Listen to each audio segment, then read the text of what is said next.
Good evening, জয় হিন্দ। সবৰমানী বিসকল, SSC GD constable 2024 finally result আহি গ'ল আৰু ৰিজাল্টৰ PDF ডাইৰেক্ট ভিডিঅ ডেছক্ৰিপশ্যনত দিয়া আছে। গৈ পিনে ডাউনলোড কৰি আপোনালোকে নিজৰ ৰিজাল্ট চাই ল'ব পাৰিব। আৰু এতিয়া ভিডিঅ'টো যদি আপোনালোকক জনাবলৈ বিচাৰিছোঁ যে আমাৰ অসমৰ কাট অফ কিমান গৈছে, বৰ্ডাৰ এৰিয়া কাট অফ কিমান গৈছে, জেনেৰেল এৰিয়া কাট অফ কিমান গৈছে, কোন কাষ্টৰ কিমান কাট অফ গৈছে, UR কাট অফ কিমান গৈছে, OBC কাট অফ কিমান গৈছে, SC কাট অফ কিমান গৈছে, সকলোবিলাকৰ তথ্য এই ভিডিঅ'টোৰ জৰিয়তে আপোনালোকক জনাম।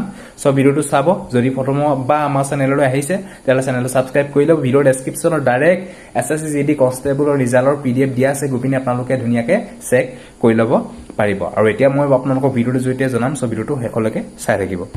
Constable 2024 BSF, CISF, CRPF, SSF, SSB and Assam ৰাইফলৰ কাট অফ কিমান গৈছে মই আপোনালোকক দেখাই দিছোঁ। ল'ৰাসকলৰ কাট অফ কিমান গৈছে, ছোৱালীসকলৰ কাট অফ কিমান গৈছে মই আপোনালোকক দেখাই দিছোঁ। বৰ্ডাৰ এৰিয়া কাট অফ কিমান গৈছে, জেনেৰেল এৰিয়া কাট অফ কিমান গৈছে মই আপোনালোকক দেখাই দিছোঁ। আপোনালোকে চাই ল'ব। প্ৰথমতে আপোনালোকৰ ছোৱালীসকলৰ কাট অফটো মই আপোনালোকক দেখাই দিছোঁ, আপোনালোকে চাই ল'ব। ইয়াতে আপোনালোকে দেখিছে আছাম বৰ্ডাৰ এৰিয়া EWSৰ কাট অফ গৈছে 44। তাৰপৰা next OBC border area cut off গৈছে 66.42 আৰু নেক্সট SC গৈছে আপোনালোকৰ 63.64 আৰু ST গৈছে 65.76 আৰু UR কাট অফ গৈছে 73.32 আৰু EWSৰ কাট অফ গৈছে 41.67 আৰু নেক্সট আপোনালোকৰ যিখিনি জেনেৰেল এৰিয়া কাট অফ হয় সেইখিনি আপোনালোকৰ EWSৰ কাট অফ গৈছে 41.67 আৰু general area cut off OBC গৈছে 63.53।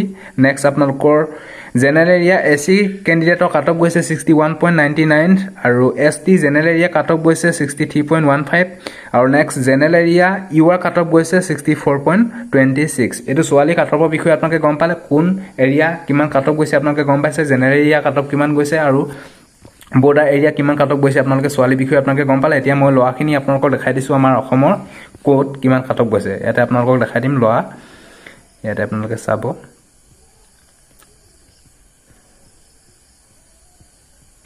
পটককৈ হোৱাই থাকে। ল'ৰাসকলৰ কাট অফ কিমান গৈছে মই আপোনালোকক দেখাই দিছোঁ, আপোনালোকে চাই ল'ব।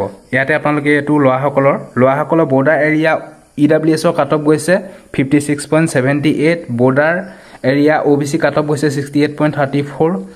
তাৰপৰা next border area SC cut off গৈছে 67.26, border area ST cut off গৈছে 64.42। তাৰপৰা next border area UR cut off গৈছে 74.56। তাৰপৰা next general area cut off গৈছে এক্স ছাৰ্ভিচমেনৰ 54.26, জেনেৰেল এৰিয়া EWSৰ কাট অফ গৈছে 50.46। তাৰপৰা next OBC general area cut off গৈছে 66.84। তাৰপৰা next ST general area cut off গৈছে 64.94। তাৰপৰা next ST general area cut off গৈছে আছামৰ 62.69 আৰু আছামৰ UR ৰিজাৰ্ভত কাট অফ গৈছে জেনেৰেল এৰিয়া 69.76। এইখিনি আপোনালোকৰ কাট অফৰ বিষয়ে আপোনালোকে গম পালে।